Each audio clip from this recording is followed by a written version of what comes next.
Berita pada malam hari ini diawali dari wilayah Kabupaten Nganjuk.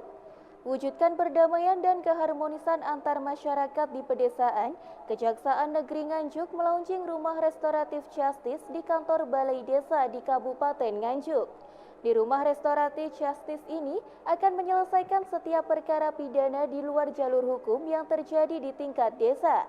Tak hanya itu, masyarakat juga bisa mendapatkan informasi dan konsultasi hukum langsung oleh Kejaksaan Negeri Nganjuk. Di Desa Grojogan, Kecamatan Berbek, Kabupaten Nganjuk, rumah keadilan ini pun bernama Sasono Pangimbangan atau sesuai dengan asal-usul Desa Grojogan. Kegiatan ini pun dilaksanakan serentak se-Jawa Timur yang dipusatkan di Kabupaten Bojonegoro. Acaranya terkoneksi secara virtual dengan kabupaten atau kota se-Jawa Timur ini. Kegiatan tersebut diresmikan langsung oleh Kepala Kejaksaan Tinggi Jawa Timur Dr. Mia Amiati. Rumah Restoratif Justice ini pun juga diresmikan secara simbolis oleh PLT Bupati Nganjuk Marhen Jumadi, juga didampingi oleh Kajari Nopi yang ditandai dengan pemukulan gong dan juga pemotongan pita. Nopi Tenoperoswot, Kepala Kejaksaan Negeri Nganjuk menjelaskan, terpilihnya Desa Grojogan sebagai Rumah Restoratif Justice ini bukan tanpa alasan, sebab ada sejarah istimewa dari Desa Grojogan yang bersinggungan dengan adanya situs kuburan kuno yang diberi nama Eyang Jekso. Masyarakat setempat meyakini bahwa makam kuno tersebut adalah makam dari Syekh Haryo Kusumo Hadiningrat, adalah seorang adiaksa zaman Kerajaan Majapahit. Pihaknya mengungkapkan bahwa pelaksanaan Rumah Restoratif Justice merupakan bukti keseriusan Kejaksaan Negeri Nganjuk dalam menjalankan salah satu fokus pembangunan hukum di Indonesia. Pihaknya bersama pemerintah daerah Kabupaten Nganjuk berharap agar rumah keadilan bisa mewujudkan perdamaian dan keharmonisan antara masyarakat setempat.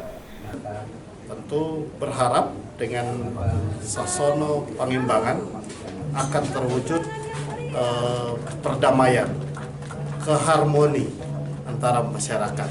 Jadi ketika ada masalah, permasalahan hukum bisa dicarikan jalan keluarnya, diseimbangkan antara pelaku dan korban. Gitu kira-kira itu dari restoratif justice sebenarnya.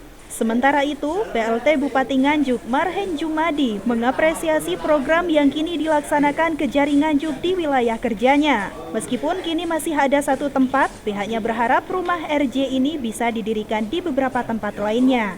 Ini menurut saya dan masyarakat Nganjuk sangat bersyukur. Karena apa? Kita kepingin masyarakat Nganjuk ini kondusif, aman, tentram. Maka dengan adanya RC ini, Rumah Restorasi Justice ini ya menguntungkan sekali. Karena apa?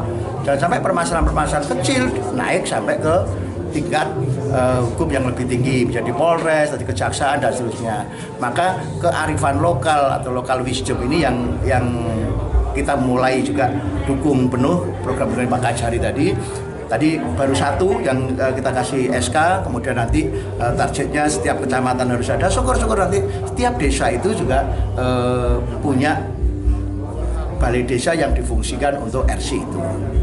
Peresmian Rumah Restoratif Justice ini pun juga dihadiri langsung oleh Ketua DPRD Nganjuk, Tatit Heru Cahyono, dan Kapolres Nganjuk AKBP Boy Jackson Situmorang. Hadir pula Kepala BNNK Nganjuk, Bambang Sugiharto, perwakilan Kodim 0810 Nganjuk, Rutan Nganjuk, Pengadilan Negeri Nganjuk, Camat, dan sejumlah kepala desa di Kabupaten Nganjuk. Dari Kabupaten Nganjuk, Jawa Timur, Sofyan Hanafi, Madu TV, mewartakan.